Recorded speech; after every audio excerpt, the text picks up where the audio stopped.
मित्रांनो, कमळी या मालिकेच्या आजच्या भागामध्ये अगदी मनपूर्वक मी तुमचं स्वागत करते। आजच्या भागामध्ये राजन आजोबांना घेऊन म्हणजे आपल्या वडिलांना बाबांना घेऊन तो मंदिरात आलेला आहे आणि त्याच मंदिरामध्ये आता कमळीही आणि निंगी सरोजला घेऊन आलेले आहेत। तेव्हा राजन बाबांना म्हणत असतं की बाबा बघा किती छान वाटतं मंदिरात आल्यानंतर, तुमचा चेहराच खुलला। तर कमळी म्हणते की अगं आई तुला कसं वाटतं? आणि आता सरोज म्हणते की हो ना, आमच्या गावाकडे सुद्धा असंच एक मंदिर आहे, सगळी लोक येतात फुलं वाहतात। तेव्हा आता निंगी म्हणते की अरे देवा, आपण तर फुलं आणण्याचंच विसरलो। तेव्हा कमळी म्हणते की जा लवकर घेऊन ये। निंगी मात्र फुलं आणण्यासाठी निघून जाते। तेव्हा सरोज कमळीला म्हणत असते चल आई तोपर्यंत आपण पुढे जाऊ। त्यानंतर राजन बाबांना म्हणत असतो की बाबा आपण देवळाला प्रदर्शन घालूया। तेव्हा आता तो बाबांच्या खुर्चीला धरतो, बाबांना प्रदर्शन घालायला घेऊन येतो। तेव्हा आता कमळी म्हणते की हे बघा म्हणजे काकी, देवाच्या कृपेने तुमच्या आणि तुमच्या मुलींची लवकरात लवकर भेट होईल। तेव्हा आता सरोज म्हणते की हो ना, अगं मला सुद्धा केव्हा तिला भेटतोय असं झालेलं आहे। दोघी मंदिरात येतात तर सरोज मनोभावाने देवाला हात जोडते। त्यानंतर अनिका मात्र आता इकडे कॉलेजला आलेली आहे, कारण कमळीची प्रेझेंटी जी तिला आहे ती बघायची आहे की कमळी कधी कॉलेजला येते की नाही। आणि आता ते रजिस्टर मात्र तेथील ती पिओनला मागत असते, तो मात्र आता तो स्पष्ट नकार देतो आणि म्हणतो की काही डबीतील लेमन गोळी नाही की लहान मुलाने मागितली आणि लगेच दिली म्हणून मी देणार नाही। तेव्हा अनिका तर फारच चिडते, अनिका काही लहान मुलगी आहे का? त्यावरती मात्र आता तेव्हा आता स्विम्स आहे तर ती म्हणत असते की तुला माहिती नाही नक्की अनिका कोण आहे? ती अनिका महाजन आहे। तेव्हा तो पिओन म्हणत असतो की कोणी असो, मला काही घेणं देणं नाही, मी रजिस्टर नाही दाखवणार। तेव्हा आता अनिका त्याच्यावर भयंकर चिडलेली असते। अनिका म्हणत असते की तुला माहिती आहे का, या अगोदर एक वॉचमन होता, त्याने मला खूप त्रास दिला होता आणि तुला माहिती आहे का मी काय केलं म्हणून? त्याच्या सकट मात्र मी त्याच्या पूर्ण टीमला काढून टाकले। मग तुम्हाला तुमचा जॉब नको आहे का? तेव्हा बिचारा तो वॉचमन खूपच घाबरतो आणि नको नको करत असतो आणि लगेच मात्र तो रजिस्टर अनिकाच्या हातात देतो। तेव्हा जेव्हा ती चेक करते तर तेव्हा अनिकाला समजतं। तेव्हा ती आपल्या मैत्रिणीला म्हणते की यामध्ये स्पष्ट दिसत आहे की कमळी कॉलेजला आलेली नाहीच। मात्र आता स्विम्स म्हणत असते की अगं असं सुद्धा होऊ शकतं की आता तिची एंट्री करण्याची राहून गेली असेल। तेव्हा लगेच आता अनिका म्हणते की पॉइंट तर आहे, यासोबत मात्र आपल्याला आणखीन काहीतरी प्रूफ करावं लागेल। तेव्हा मात्र आता ती आतमध्ये येते। आतमध्ये आता आल्यानंतर मॅडमला म्हणते की मला मात्र स्टुडंटची अटेंडन्स जे काही रेकॉर्ड्स हवी आहे तर ती मला हवी आहे। तेव्हा मात्र आता त्या मॅडम विचारतात की काय झालं, तुला ते सगळं का हवं आहे? आता अनिका म्हणते की मला कमळीची माहिती हवी आहे, प्लीज मला ती कमळीची माहिती द्या। तेव्हा आता मॅडम म्हणतात की अनिका तुला आम्ही असं दुसऱ्या विद्यार्थ्यांचे रेकॉर्ड दाखवू शकत नाही। हे ऐकून आता अनिका म्हणते की रिअली, मी जर माझ्या ग्रॅनी आजीला म्हणजे कॉल केला तर आणि तुमचं नाव सांगितलं तर मग? तेव्हा आता त्या मॅडम ग्रॅनी आजीचं नाव घेतल्यानंतर आता लगेच घाबरतात आणि शेवटी अनिकाला सगळं काही रेकॉर्ड दाखवायला तयार होतात। अनिका लगेच खुश होते। तेव्हा आता अनिका चेक करते तर आता मॅडमला विचारते की कमळी कॉलेजला नाही येत का? तर मॅडम म्हणतात की हो नाही येत, गेल्या काही दिवसापासून मात्र अधूनमधून लेक्चरला येते। तेव्हा हे ऐकून अनिकाला फारच आनंद होतो। तेव्हा ती ठरवते की काही झालं तरी आता ते गावछापची वाट लावायची म्हणजे लावायचीच। त्यानंतर आता इकडे राजन बाबांना आता मंदिरात प्रदक्षिणा घालून आणतो आणि बाबांना म्हणत असतो की बाबा तुम्हाला जर इथे खरंच बरं वाटत असेल तर आपण मात्र आठवड्यातून एकदा दोनदा इकडे येत जाऊ। आणि तेवढ्यात आता राजन समोर येतो तर निंगी आलेली असते। निंगी फुलं वगैरे घेऊन मंदिरातच जात असते। आता राजन निंगीला बघतो आणि म्हणतो की निंगे। तेव्हा निंगी खुशच म्हणते की राजन काका काय तुम्ही इकडे? तेव्हा निंगीला फारच आनंद होतो। तेव्हा आता राजन म्हणतो की बाबांना घेऊन आलो होतो। निंगी म्हणते की कमळी सुद्धा आलेली आहे। विचारतो की कुठे आहे? तर कमळी म्हणते की हो ती आतमध्ये असेल आणि मी फुलं आणायला आलो होतो। आणि एक काम करा, तुम्ही ही फुलं घेऊन आतमध्ये जा, तोपर्यंत मी बाबांना घेऊन फिरवते। तर राजन म्हणतो की ठीक आहे आलो आणि तो लगेच फुलं देण्यासाठी कमळीकडे आतमध्ये येतो। निंगी आता आजोबांना विचारते की काय झालं आजोबा, कसे आहात? त्यानंतर अनिका इकडे कामिनीला फोन करते आणि कमळीची जी काही प्रेझेंट आहे तर ती सांगते की अगं कमळी कॉलेजला येतच नाही, अगं 17 काय पण तिची 30च आहे। म्हणून मात्र दोघींना फारच आनंद होतो, दोघी हसत असतात। हे बघा ती आपल्या जाळ्यात तर अडकली, आता आपल्यालाच काहीतरी करावं लागेल। तेव्हा आता कामिनी खूप खुश होते, अगं अनिका तू खरंच खूप छान बातमी दिली, खरोखर गुड न्यूज आहे आणि बघ आता काही काळजी करण्यासारखं कारण तर नाहीच। हे बघ मी तुला सांगते की तू सगळ्या गोष्टी माझ्यावर सोडून दे। तेव्हा आता अनिका म्हणते की अगं ग्रॅनी आजी असं काहीतरी करायला पाहिजे की ज्यामुळे मात्र ऋषीला सुद्धा तिचा राग येईल। तेव्हा आता कामिनी म्हणते की अगं त्या ऋषीचं सोडून दे तू। हे बघ तिला खिचून आता ओढून आणते। कायद्याने जर बघायला गेलं तर तिची 70% सुद्धा प्रेझेंटी नाही, त्यामुळे आता मात्र आपल्यासोबत कोणी भांडू सुद्धा शकत नाही आणि जो काही युक्तिवाद आहे तर तो सुद्धा काहीच कायद्याने करू शकत नाही। यामध्ये मात्र आता ती म्हातारी म्हणजे अन्नपूर्णा काही तिच्या बाजूने बोलू शकणार नाही। त्यामुळे अनिका तुला कळतं का मी काय म्हणत आहे ते? आणि बघ त्या मुलीला मात्र आता कसं मी सळो की पळो करून सोडते, मुंबई सोडून ते गेलीच पाहिजे असं तिच्या सोबत मी काहीतरी करणार आहे। आता हे ऐकून अनिका फारच खुश होते आणि म्हणते की यस चल बाय आता फोन ठेवते। तेव्हा मात्र आता कामिनी आपल्या मनाशी म्हणत असते की आता तुला असा काहीतरी मी धडा शिकवेल की तुझा खरा बाप कोण आहे हे मी तुला दाखवूनच देईल। त्यानंतर सरोज मात्र आता मंदिरात देवाला हात जोडून प्रार्थना करते की देवा माझं येथील जे काही दवाखान्यातील काम आहे तर ते लवकरात लवकर होऊन आणि आमची मायलेकींची मात्र लवकरात लवकर भेट होऊन दे। कमळी आता आपल्या मनात देवाला हात जोडते आणि म्हणते की देवा लवकरात लवकर माझ्या आईला सगळं काही आठवून दे, तिची आणि माझी जी काही ओळख भेट आहे तर ती लवकरात लवकर होऊन दे। तेव्हा कमळी मात्र आता सरोजला म्हणते की ती फुलं घेऊन निंगी का आली नसेल, मी बघून येते तिला। तेवढ्यात राजन कमळीला बघतो आणि कमळीला बघून मात्र आता लगेच तो कमळीला आवाज देतो। सरोज मात्र आता बघते राजनचा आता काहीतरी आवाज तिच्या कानावर ओळखीचा वाटतो। ती लगेच मात्र देवाकडे बघत असते आणि राजन पाठमोरा उभा असतो। तेव्हा राजन कमळीला म्हणतो की हे पक्क निंगीने पाठवलेलं आहे आणि निंगी बाबांच्या सोबत आहे। राजन म्हणतो की अगं आई नेहमी तुझी आठवण काढत असते। तेव्हा आता कमळी म्हणते की हो ना मध्ये मला येण्यासाठीच नाही जमलं। तर राजन म्हणतो की ठीक आहे अगं काही हरकत नाही, पण तू दिलेलं जे तेल आहे तर त्या तेलामुळे बाबांना खरंच खूप फरक पडलेला आहे। बाबांच्या मात्र हातापायाचे जे काही मुवमेंट आहे तर ते व्हायला लागलेलं आहे। ते ऐकून कमळीला फारच आनंद होतो। कमळी म्हणते की अरे वा खूपच भारी झालं, आजोबा लगेच बरे होतील। तेव्हा मात्र आता निंगी ही आजोबांना घेऊन आतच येत असते आणि सरोज तोपर्यंत देवाला प्रदक्षिणा घालत आहे। आजोबांचं लक्ष सरोजकडे जातं। राजन कमळी आता समोरच बोलत आहे। तेवढ्यात निंगी बाबांना घेऊन समोर येते आणि सरोज मात्र आता बाबांकडे बघत असते। बाबा मात्र सरोजला ओळखतात परंतु आता सरोजला मात्र आता काही आठवत नसतं, ती बाबांकडे पाहतच असते।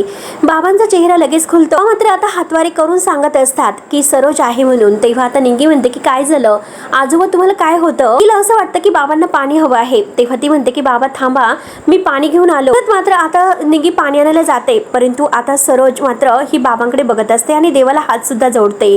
परंतु बाबांच्या जीवाची मात्र आता तळमळ होत असते ही सरोजशी बोलण्यासाठी। बाबा आता हातवारे करून सरोजला आवाज देत असतात आणि तेवढ्यात आता बाबांचा तोल जातो आणि बाबा शेवटी खाली पडतात आणि बाबा खाली पडल्या क्षणी मात्र आता लगेच सगळेजण धावतात। सरोज पाहते सरोजला धक्का बसलेला असतो। सरोजला बाजूला करून मात्र आता बाबा हे मात्र म्हणजे त्या गर्दीमध्ये आहेत आणि सरोज त्या गर्दीला बाजूला करत असते परंतु निंगी धावतच येते।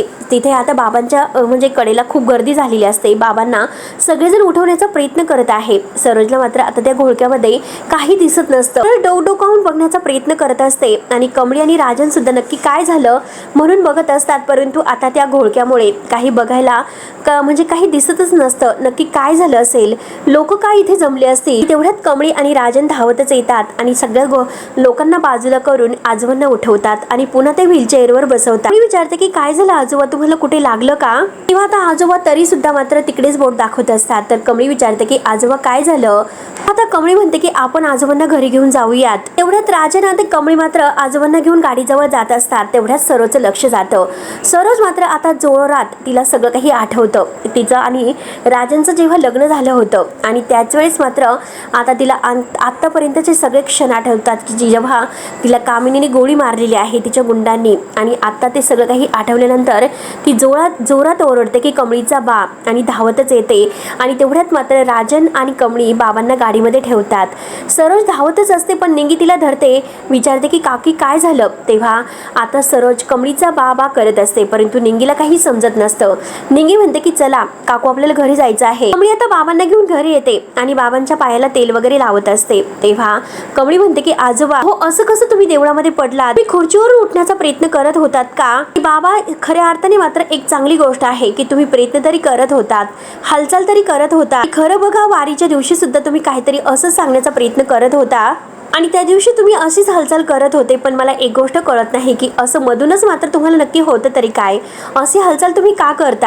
विचारते की बाबा काय झालं, तुम्हाला काही आठवतं का, काही सांगायचं आहे का? मात्र आता बाबा ही मनात म्हणतात की अगं पोरी मला हेच सांगायचं आहे की तूच या घराची मोठी नात आहे। माझ्या आईला मी मंदिरात बघितलं, मला खूप आनंद झाला होता पण मी कसं सांगू, जर तिला इकडे घेऊन आली तर खरंच सगळं काही चित्र स्पष्ट होईल, सगळ्यांच्या समोर सत्याचा उलगडा होईल आणि सगळ्यांना समजेल की कोण आहे। त्यामुळे बाळा तू तिला घेऊन ये म्हणून बाबा आता बोलण्याचा खूप प्रयत्न करत आहे आणि तेवढ्यात मात्र आता कमळी ही बाबांना म्हणत असते की बाबा हे बघा शांत व्हा, काही आता म्हणजे विचार करू नका, बरं वाटेल तुम्हाला.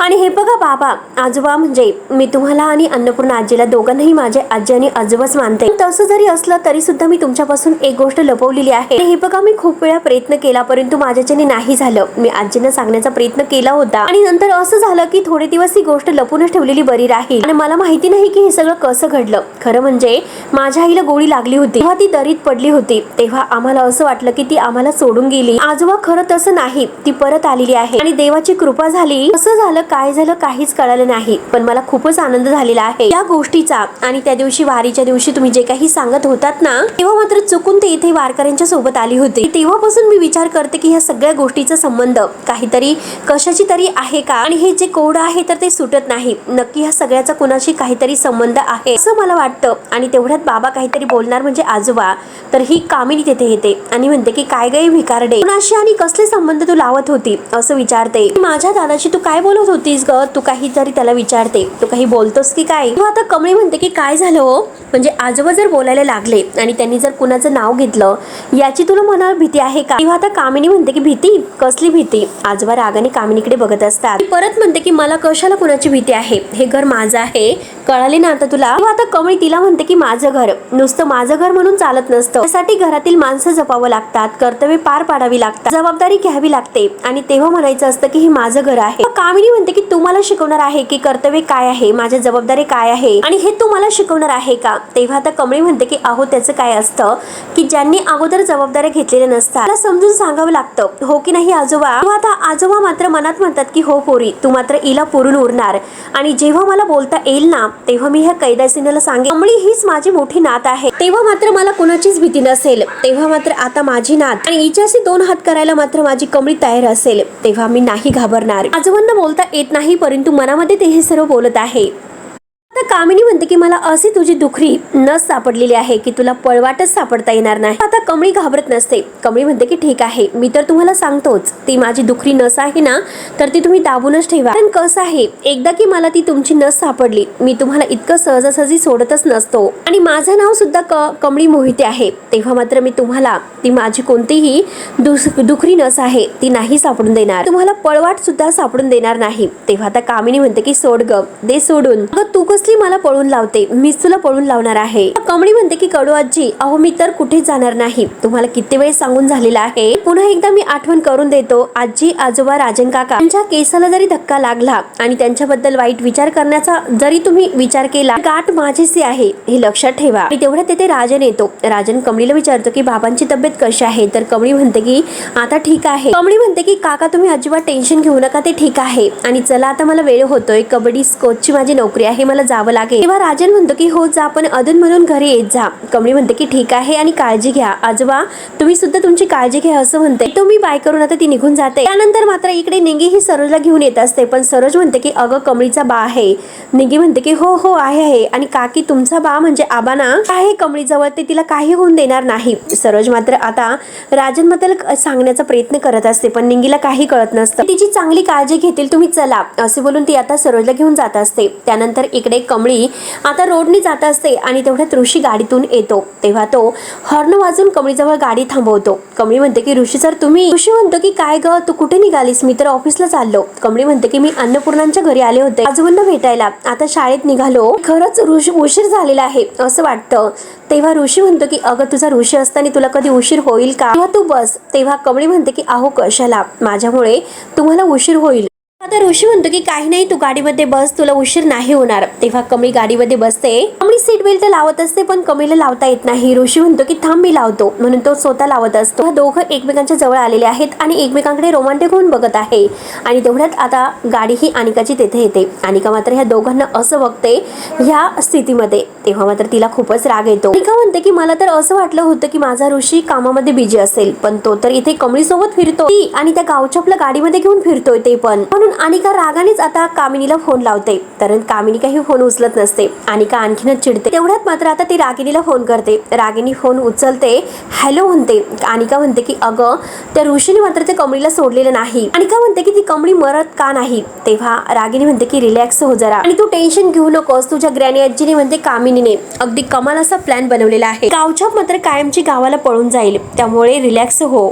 खूप चिडलेली असते. त्यानंतर आता ही कामिनी आजोबाच्या रूम मध्ये येते आणि दरवाजा बंद करून घेते आणि म्हणते की काय रे दादा, यमाची वाट बघत होतास ना? तुला सतत असंच वाटत असेल की बाहेरचं कोणीतरी तुझ्या मदतीला येईल म्हणून. तुला असं वाटतं की कमळी तुला माझ्या तावडीतून सोडवेल, पण असं काही होणार नाही. तेव्हा आजोबा खूप घाबरतात. बाबा मात्र आता रिॲक्ट होत असतात, हातवारे करत असतात. तर कामिनी म्हणते की दादा, अरे तुला काय गरज आहे इतकं सर्व करण्याची? मागच्या वेळेस सुद्धा तू हे असंच केलं होतं, आठवतं ना तुला? अरे तुला संपवायला मला वेळ नाही लागणार. एका चुटकीत सर मी तुला संपेल, पण मला तसं करायचं नाही. एकदा की मी तुला मारलं तर ती म्हातारी वेडी होईल, आणि ती जर वेडी झाली प्रॉपर्टीतून मला काहीच मिळणार नाही. रोज मात्र मला तुला जसं आपण पाणी पितो खातो ना तसं मला मारायचं आहे. एकदम नाही. भिकारड्या कमळीला मात्र मी चांगलीच अद्दल घडवणार आहे. तुला माहिती आहे की मी तिच्या आईला सुद्धा संपून टाकलेलं आहे, हे राजनला सुद्धा माहिती नाही. आणि कमळी तुझी मोठी नात आहे, हे सत्य आहे ना, ते अख्ख्या जगासमोर कधीच येणार नाही, हे लक्षात ठेव. कारण तुझी सून मेलेली आहे आणि या गोष्टीतील राजनला काहीच माहिती नाही. किंवा आता आजोबा मनात म्हणतात की आता सौरभ जिवंत आहे,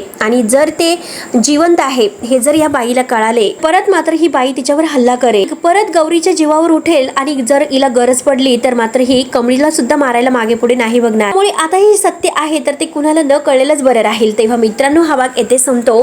पुढे नक्की काय होईल हे बघायला विसरू नका. तोपर्यंत आता धन्यवाद.